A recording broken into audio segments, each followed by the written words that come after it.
الحمد لله رب العالمين والصلاة والسلام على أشرف الأنبياء والمرسلين نبينا محمد وعلى آله وأصحابه أجمعين. أعوذ بالله من الشيطان الرجيم. بسم الله الرحمن الرحيم.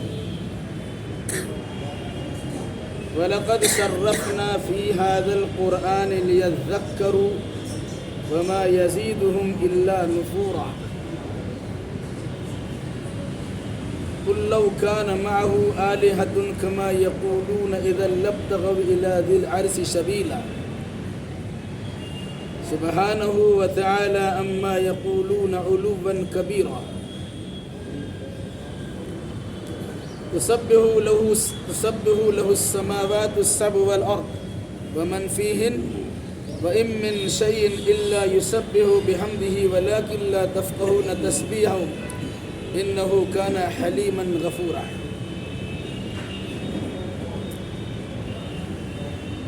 اس سے پہلے کی آیتوں میں چند اخلاقی برائیوں کا تذکرہ کیا گیا تھا اور اس سے منع کیا گیا تھا، جیسے جس چیز کا عطا پتہ آپ کو نہ ہو اس کے پیچھے نہ پڑے، زمین پہ اکڑ کے مت چلیے. اسی طریقے سے اللہ نے جو نعمتیں آپ کو دے رکھی اس کا شکریہ ادا کیجیے. آنکھ کان ناک، آنکھ کان دل و دماغ بطور خاص، یہ وہ نعمتیں ہیں جس کے ذریعے سے انسان بہت سارا کام کرتا ہے. اگر ان چیزوں کا صحیح مصرف لیا تو نعمتوں کی قدر ہوئی، اور اگر صحیح چیزوں میں استعمال نہیں کیا تو نعمت کی ناقدری ہو جاتی ہے. جب نعمت کی ناقدری ہوتی ہے تو اللہ تبارک و تعالیٰ بڑا ناراض ہوتا ہے، نعمت چھین بھی لیتا ہے اور عذاب سے دوچار بھی کر دیتا ہے.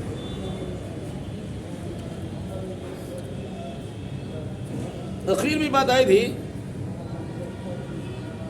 کہ اگر کوئی انسان اللہ کے ساتھ کسی اور کو معبود بناتا ہے،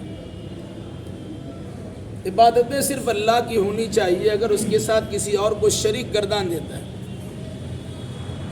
تو وہ انسان اس لائق بنتا ہے کہ جہنم اسے ذلت و خواری کے ساتھ ڈھکیل دیا جائے. اس لیے شرک سے بچو اور اس سے دور رہنے کی کوشش کرو. آگے کی آیتوں میں قرآن سے متعلق ایک عظیم بات بیان کی جا رہی ہے کہ اللہ نے انسان کی ہدایت کے لیے قرآن مجید کو نازل کیا. انسان جس طرح سمجھ سکتا ہے قرآن نے اس طرح سمجھایا. کہیں کسی چیز کی حقیقت کو بیان کیا ہے، کہیں مثالی شکل میں بیان کیا گیا، کہیں واقعات سنائے گئے، کہیں کہانیاں بتلائی گئی. اس طریقے سے جن ذرائع اور جن طریقوں سے انسان عبرت و نصیحت حاصل کر سکتا ہے، ان تمام طریقوں سے قرآن مجید نے لوگوں کے سامنے باتیں بیان کی. کیا فرمایا؟ وَلَقَدْ صَرَّفْنَا فِي هَذَا الْقُرْآنِ لِيَذَّكَّرُوا. ہم نے مختلف انداز سے باتیں اس قرآن کے اندر بیان کی ہیں تاکہ لوگ اس سے نصیحت حاصل کریں. پڑھے لکھے انسانوں کے سامنے اسی انداز کی گفتگو ہے، عام فہم انسان کے سامنے اسی انداز کی بات کی گئی. کبھی مثال دے کے سمجھایا گیا تو کبھی واقعات سنا کے عبرت حاصل کرنے کی تلقین کی گئی. تو قرآن نے کیا کہا؟ قرآن میں اللہ تعالیٰ نے مختلف انداز استعمال کیا. مقصد لیذکروا، تاکہ لوگ جس طرح بھی اس قرآن سے نصیحت حاصل کرنا چاہیں نصیحت حاصل کریں. وَمَا يَزِيدُهُمْ إِلَّا نُفُورًا. مگر لوگوں کا حال یہ ہوتا ہے کہ اس قرآن سے جتنا زیادہ ہدایت لینا چاہیے اتنی ہی زیادہ لوگ نفرت کرتے ہوئے قرآن سے بھاگتے ہیں. کفار مشرکین کا طریقہ کیا تھا کہ اگر ہم نے قرآن سن لیا اور قرآن کی تعلیمات کو سمجھ لیا تو ہمارے باپ دادا کے سارے رسم و رواج کو توڑنا پڑے گا. خاندان میں جو ریت ہے، جو رواج ہے، وہ سب کو چھوڑنا پڑے گا. اور اس کے علاوہ بہت ساری چیزیں ایسی ہیں جتنی سختی کے ساتھ اس میں عمل کرنے کا حکم دیا گیا اگر کوئی اختیار کرتا ہے تو اس کا جینا دوبر ہو جائے گا۔ یہ لوگوں کی سمجھ اور سوچ تھی، اس مناسبت سے نفرت کرنا شروع کیا اور منہ موڑنا شروع کیا۔ لیکن جن لوگوں نے قرآن کو سمجھا اور قرآن کی حقیقت کو جانا کہ خالق کائنات کی جانب سے کائنات کے انسانوں کے لیے رشد و ہدایت کے واسطے اللہ نے قرآن کو بھیجا ہے، اس میں نفع ہی نفع ہے، نقصان نام کی کوئی چیز نہیں۔ صحابہ نے سمجھا، اس کے مطابق عمل کیا، دین دنیا دونوں میں انہوں نے کامیابی حاصل کی۔ آج ہمارا حال یہ ہے کہ ہم قرآن مقدس سے رشتہ جوڑتے نہیں ہیں، ہم قرآن کے ساتھ جذباتی لگاؤ رکھتے ہیں۔ غیر مسلم قرآن کے خلاف بول دے ہم اس کی زبان کاٹ لیں، کوئی قرآن کی بے حرمتی بے عزتی کر دے ہم اس کے خلاف لڑنے کے لیے تیار ہیں۔ لیکن مسلمانوں کا آپس کا معاملہ ایسا ہے کہ قرآن گھر میں پڑا ہوا ہے، برسا برس قرآن کھلتا نہیں، کہ بے عزتی نہیں ہے؟ قرآن کے قانون کے سامنے غیروں کی قانون کو مانتے ہیں، قرآن کی بے عزتی نہیں ہے؟ جہاں قرآن کی رہنمائی موجود ہے وہاں قرآن کی رہنمائی لینے کے بجائے کسی اور کی رہنمائی لیتے ہیں، یہ قرآن کی بے عزتی نہیں ہے؟ آپ بڑا آدمی ہیں، آپ کے سامنے کسی چھوٹے کی بات مانی جائے، اب بے عزتی کو مان کریں گے، ہم کو بے عزت کر دیا، میرے سامنے چھوٹے کی بات مانتے، میری بات نہیں مانتے۔ دنیا میں کون سی کتاب ہے جو قرآن سے بہتر ہے؟ ہم مسلمان کے پاس قرآن موجود ہے، دوسرے قانون ہمارے سامنے چل رہے ہیں، ہم سے مانتے ہیں، یہ قرآن کی صراحتاً بے عزتی ہے۔ کہا وما یزید الا نفورا، قرآنی آیتیں یا قرآنی مثالیں، قرآن بیان کردہ باتیں ان لوگوں کی نفرت میں اضافہ کر دیا۔ صرف اضافہ کس لیے کیا ہے؟ ہونا تو یہ چاہیے کہ قرآن کی باتوں کو مانتے اور اپنی انانیت کو ختم کر دیتے اور اپنے بڑک پن کے اظہار کو چھوڑ دیتے، مگر لوگوں نے قرآن سے ایسا رشتہ ناتا نہیں جوڑا، بلکہ قرآن کو چھوڑ دیا اور منمانی زندگی گزارنے لگے۔ یہی وجہ ہے کہ آج موجودہ دور مسلمان ذلت و خواری سے دوچار ہیں۔ قُل لَّوْ كَانَ مَعَهُ آلِهَةٌ كَمَا يَقُولُونَ إِذًا لَّابْتَغَوْا إِلَىٰ ذِي الْعَرْشِ سَبِيلًا، اے نبی ذرا فرمائیے، اگر اس اللہ کے ساتھ کوئی اور معبود ہوتے، كَمَا يَقُولُونَ جیسے یہ لوگ کہہ رہے ہیں، اِذًا لَّابْتَغَوْا إِلَىٰ ذِي الْعَرْشِ سَبِيلًا، تو وہ معبود عرش والے اللہ کی طرف جانے کا راستہ تو ڈھونڈ دے۔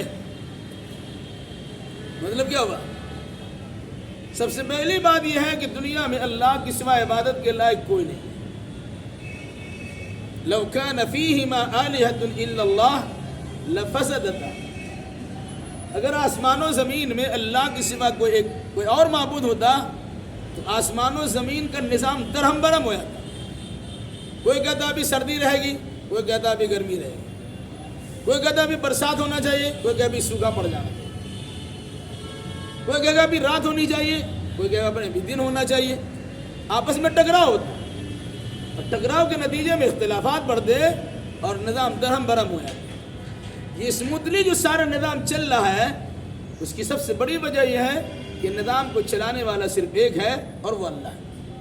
دوسرا انداز سوچا جائے، اگر اللہ کی عرش و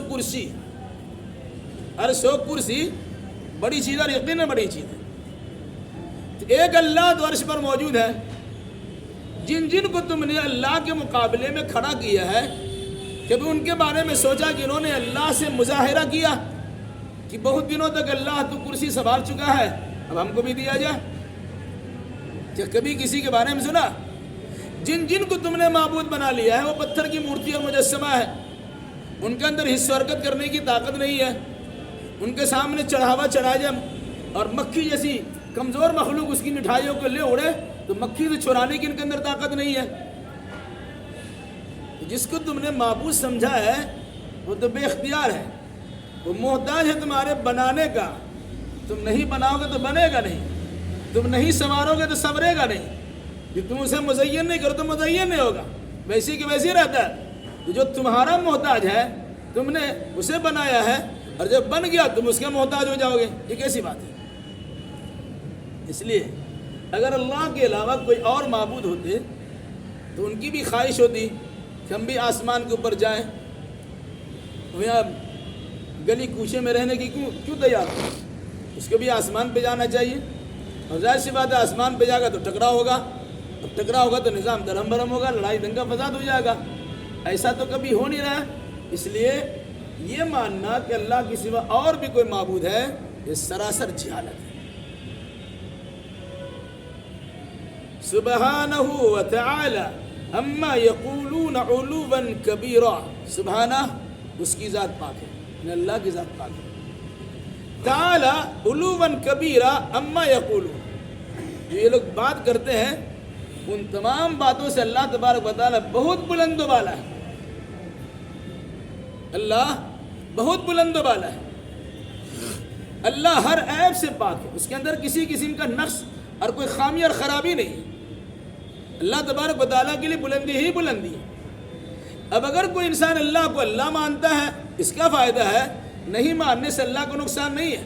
ایسا نہیں ہے کہ دنیا کے سارے لوگ اللہ کی بندگی سے روگردانی کرے تو اللہ کا درجہ چھوٹا ہو جائے گا، اس کی کرسی ہل جائے گی، ایسا نہیں ہوگا۔ اور دنیا کے سارے لوگ اللہ کی بندگی بجا لانے میں لگ جائے تو ایسا نہیں کہ اللہ تبارک و تعالیٰ پھول جائے گا اور اس کا درجہ بڑا ہو جائے گا۔ اللہ جیسا تھا ویسا ہی ہے۔ بندہ اگر اللہ کی بندگی کرتا ہے تو اللہ تبارک و تعالیٰ کی خوش رضائی اسے ملتی ہے، اور اگر بندگی نہیں کرتا تو اللہ تبارک و تعالیٰ کی غضب سے دوچار ہوتا ہے۔ عبادت کرنے میں بندہ کا فائدہ، اللہ کوئی فائدہ نہیں ہے۔ تو اللہ تبارک و تعالیٰ کا شکر ماننا چاہیے کہ اللہ نے ساری مخلوقات کو پیدا کیا، اسے بے انتہا نعمتوں سے نوازا، پھر اسے کچھ احکام بجا لانے کی تاکید بھی کی، پھر اس پر اس کو مزدوری اجرت بھی دے رہا ہے، ثواب بھی دے رہا ہے۔ یہ تو اللہ تبارک و تعالیٰ کا کرم ہے اور اس کے فضل ہے۔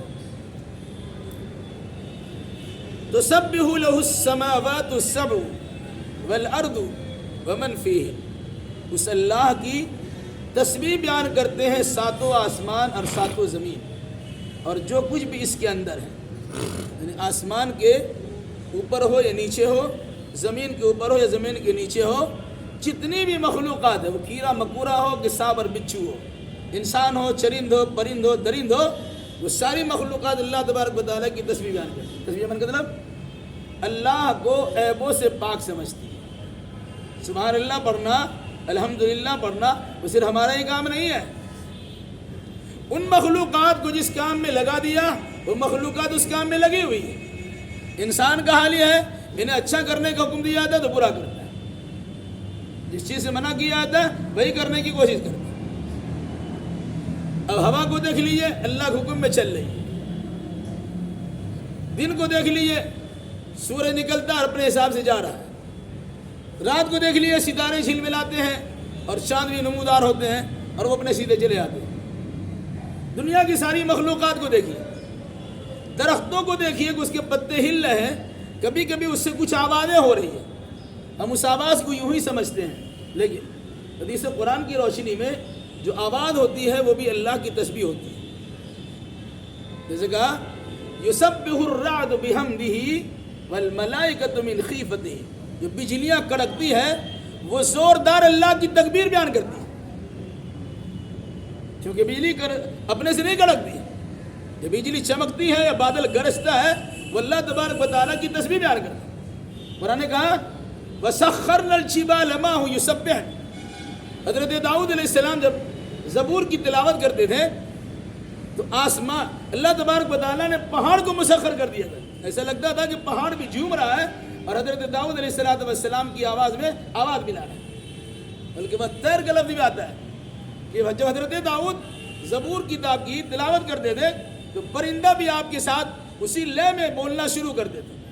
کیا کہا تسبح له السماوات السبع والارض، سات آسمان اور زمین اسی اللہ کی تسبیح بیان کرتے ہیں۔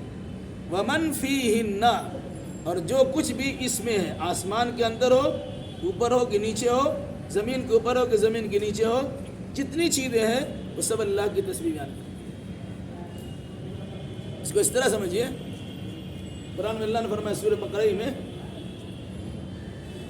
ثم قست قلوبكم من بعد ذلك فهي كالحجارة أو أشد قسوة وإن من الحجارة لما يتفجر منه الأنهار وإن منها لما یشقق فیخرج منہ الماء وإن منها لما یہبط من خشیۃ اللہ. پہاڑ سے جو پانی رستا ہے، قرآن نے اسے کہا وہ زندہ پہاڑ ہے، وہ آنسو بہا رہا ہے. یہ اللہ کے حکم کے مطابق وہ لوگوں کو فائدہ پہنچا رہا ہے. بعض پہاڑ ایسا ہے کہ جس سے چشمہ جاری ہوتا، بعض پہاڑ ایسے جس سے نہریں جاری ہو جاتی. وَإِنَّ مِنْهَا لَمَا يَهْبِطُ مِنْ خَشْيَةِ اللَّهِ. اور کبھی کبھی دیکھتے ہیں کہ پہاڑ کی بلندی سے کچھ پتھر لڑک رہا ہوتا ہے، اوپر سے نیچے کی طرف ہم سمجھتے گر رہا ہے، لیکن قرآن کیا کہتا ہے؟ لما یہبط من خشیۃ اللہ، وہ اللہ کے ڈر سے گر رہا ہے. تو پہاڑ بھی اللہ کی تسبیح بیان کرتا ہے، ہوا بھی اللہ کی تسبیح بیان کرتی ہے، درخت و حجر بھی اللہ کی تسبیح بیان کرتے ہیں، نہر و سمندر بھی اللہ کی تسبیح بیان کرتے ہیں، چرند پرند بھی اللہ کی تسبیح بیان کرتے ہیں. ہم انسان کا حال یہ ہے جنہیں ذمہ دار مخلوق قرار دیا گیا، ان کا حال یہ ہے کہ وہ اللہ کی تسبیح سے روگردانی نہیں کرتے. فرمایا تم تسبیح کرو نہ کرو، اللہ کو کوئی فرق نہیں پڑتا ہے، کرو گے تمہارا فائدہ ہوگا، نہیں کرو گے تمہارا نقصان. وَإِن مِّن شَيْءٍ إِلَّا يُسَبِّحُ بِحَمْدِهِ وَلَكِن لَّا تَفْقَهُونَ تَسْبِيحَهُ.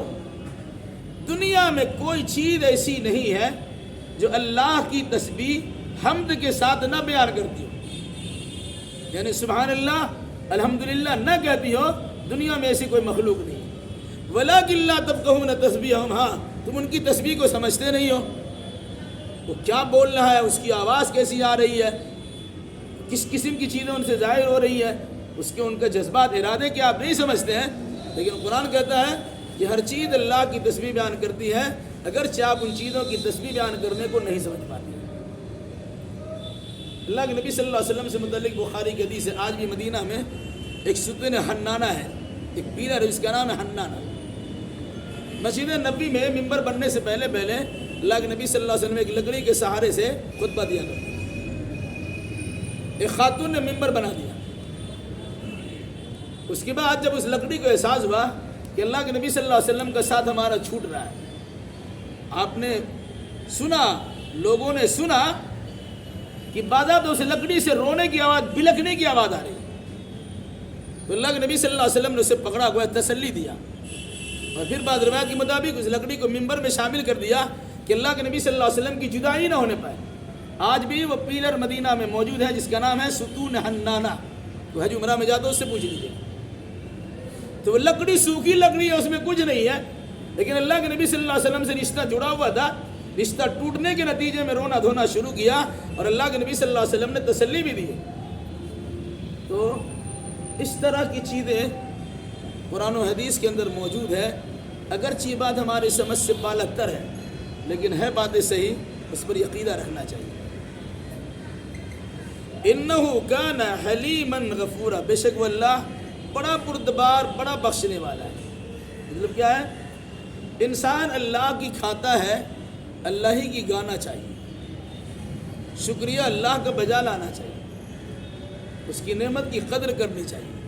لیکن عام طور سے انسان کرتا نہیں ہے.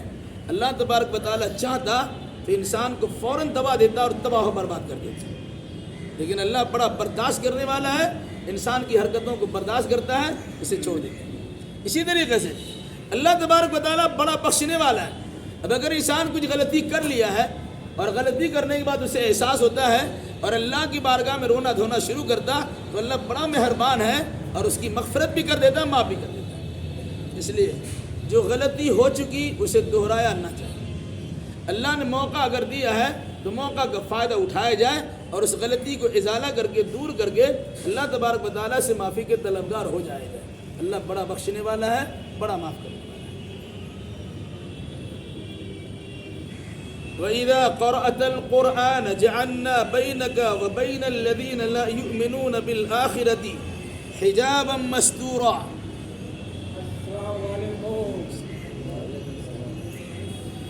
ایک انسان قرآن سناتا ہے، دوسرا قرآن سننے کے لیے تیار نہیں. آپ سمجھتے ہیں کہ ہم قرآن کو سن نہیں رہے، لیکن یہاں اس طرح سمجھنا چاہیے کہ اللہ نے قرآن سننے سے آپ کو محروم کر دیا. جیسے آپ کسی کے دروازے پہ جاتے ہیں، وہ آپ کو بڑے ادب و احترام سے خوش آمدید کہتا ہے، ویلکم کہتا ہے، مرحبا کہتا ہے، آ جائیے، آپ سمجھتے ہیں میری عزت ہوئی ہے۔ لیکن کسی کے دروازے پر پہنچنا چاہیں، آپ کو دیکھ کے دروازہ بند کر دیا گیا، یہ آپ کی شان میں گستاخی ہے، یہ آپ کی بے عزتی ہے۔ سمجھنا چاہیے کہ دروازہ بند ہو گیا۔ کسی منسٹر سے آپ کے تعلقات ہیں، اب سب کے سامنے بگاڑتے رہتے ہیں، ہمارے تعلقات تو بڑے اچھے ہیں، اور سب کو لے کے وہاں پہنچے ہیں، معلوم پڑا فلاں صاحب آیا کہ دروازہ مت کھولو، اب باہر ہی رہ گئے، تو خود تو بے عزت ہوئے، سب کے سامنے بے عزتی آپ کی ظاہر ہوگی، پھر کیسے بگاڑیں گے؟ اس کو اس انداز سوچئے، ابھی لاک ڈاؤن کا زمانہ آیا، اللہ نے اپنے دروازے سب کو محروم کر دیا، دنیا کا سارا کام تو چل ہی رہا تھا، کھانے پینے کے سامان لے ہی رہے تھے، سودا سلب کا معاملہ ہو ہی رہا تھا، لین دین کی باتیں چل ہی رہی تھی، لیکن اللہ کی مسجد میں آنے پر پابندی لگ گئی تھی۔ اس لیے پابندی لگی کہ اللہ نے آپ کو اپنے دروازے سے محروم کیا۔ اس طرح بھی سوچنے کی ضرورت ہے۔ اسی انداز اگر کوئی انسان قرآن سنتا نہیں ہے، یا قرآن سن کے اس کے اندر قرآن سننے کے بعد تبدیلی نہیں آتی ہے، اس کا مطلب یہ ہے کہ اللہ تبارک و تعالیٰ نے آپ کو قرآن کی سماعت سے محروم رکھا ہے، اور قرآن کی ہدایت سے بھی محروم رکھا ہے۔ اسی قرآن نے تذکرہ کیا ہے، کیا کہا؟ وَإِذَا قَرَأْتَ الْقُرْآنَ، اے نبی جب آپ قرآن کی تلاوت کرتے ہیں، جَعَلْنَا بَيْنَكَ وَبَيْنَ الَّذِينَ لَا يُؤْمِنُونَ بِالْآخِرَةِ حِجَابًا مَسْتُورًا، تو ہم آپ کے درمیان اور ان لوگوں کے درمیان جو آخرت پر ایمان نہیں رکھتے ہیں ایک پوشیدہ آڑ پیدا کر دیتے ہیں۔ ایک آڑ ہے جس کو آپ دیکھتے نہیں ہیں، ایک پردہ ہے جو دکھائی نہیں دیتا ہے، لیکن اس پردے کے نتیجے میں آپ کو کچھ سنوائی نہیں دیتا۔ سننا بھی چاہتے تو نہیں سن سکتے ہیں، کیونکہ آپ نے اس سے پہلے جتنی حرکتیں کر لی ہیں، اب اس لائق نہیں کہ اللہ تبارک و تعالیٰ کی بات کی سماعت کیجیے، اس لحاظ سے آپ کے درمیان ایک آڑ ڈال دیا گیا۔ اسی قرآن نے کیا کہا؟ جب آپ قرآن کی تلاوت کرتے ہیں تو آپ کے درمیان اور ان لوگوں کے درمیان جو اللہ پر، جو آخرت پر یقین نہیں رکھتے ہیں، حجاب مستورا، ایک حجاب لگا دیتے ہیں جو بالکل پوشیدہ ہے، دکھتا نہیں ہے۔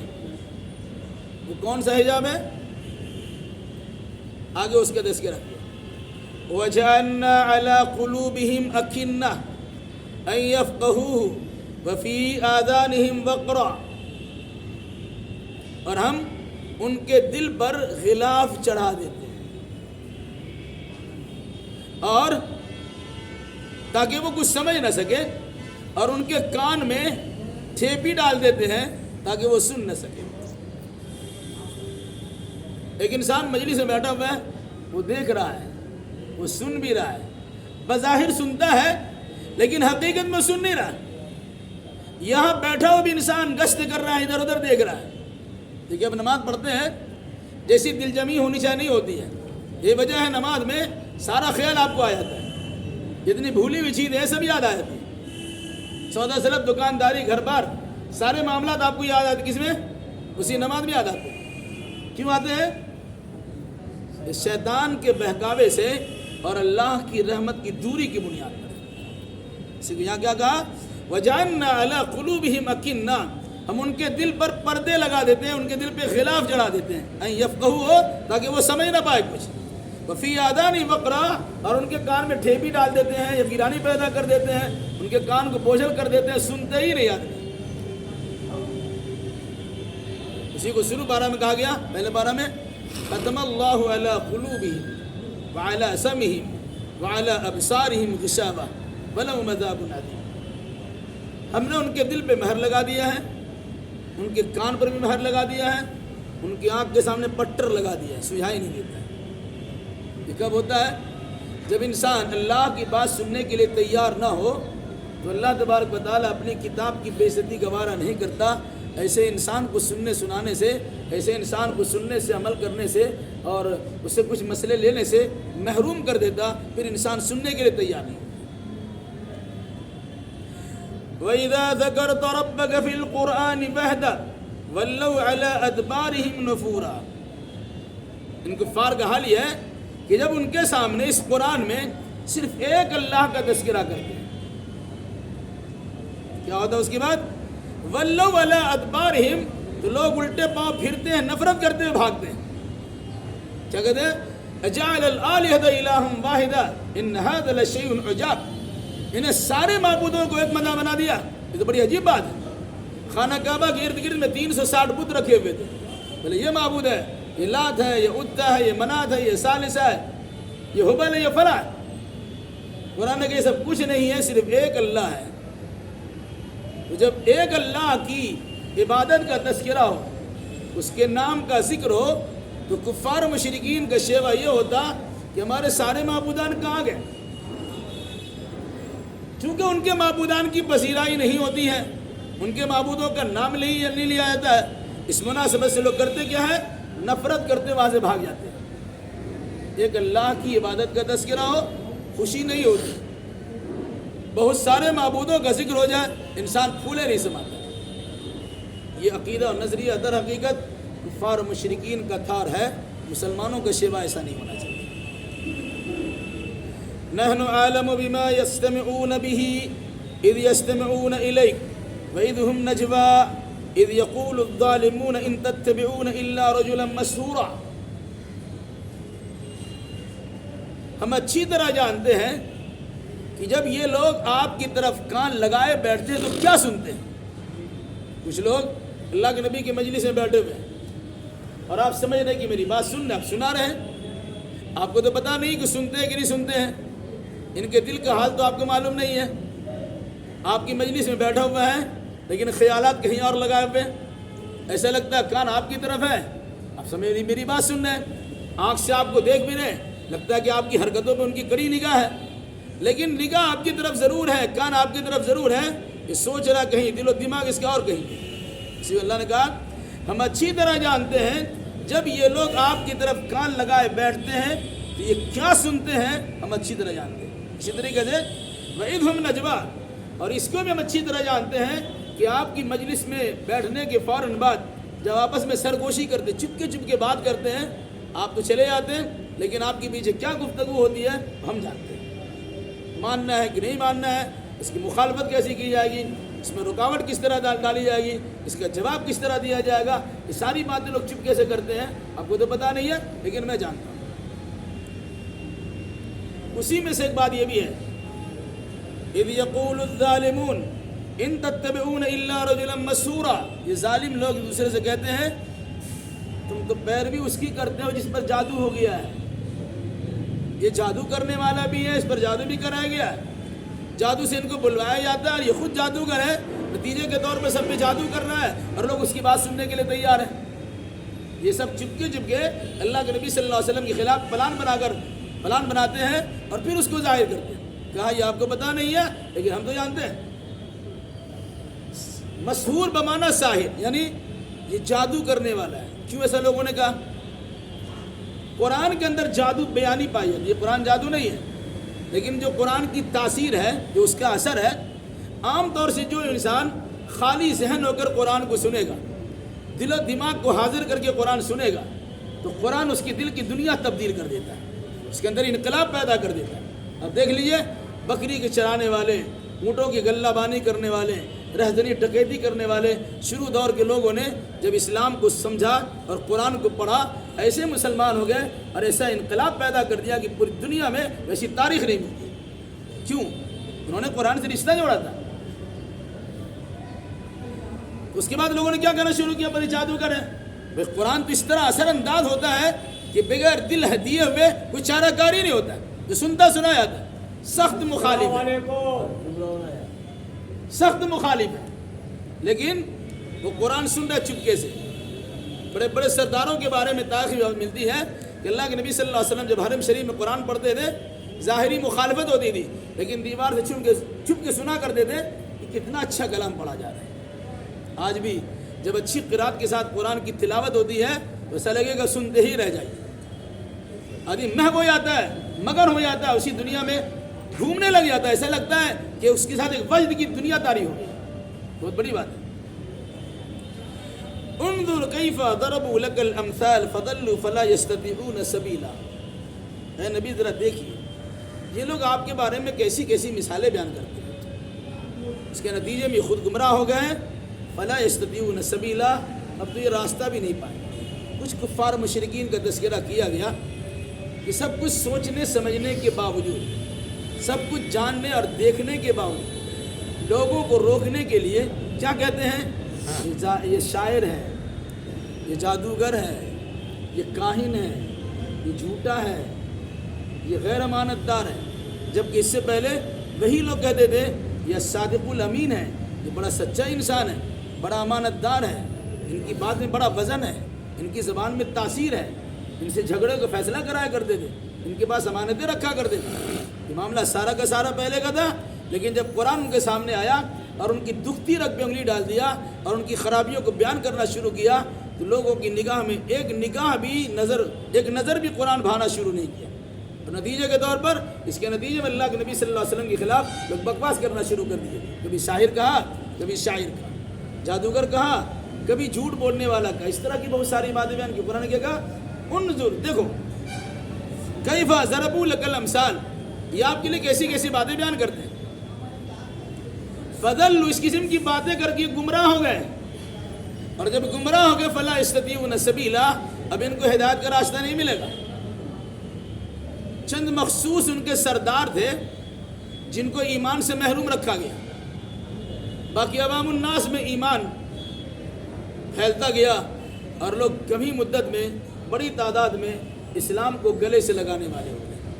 آج اگر قرآن سے کسی کو فائدہ نہیں ملتا ہے، اس کا مطلب یہ ہے کہ قرآن کی تاثیر ختم نہیں ہوئی ہے، بلکہ ہم پر اللہ تبارک و تعالیٰ کی جانب سے محرومی کا لیبل لگا دیا گیا.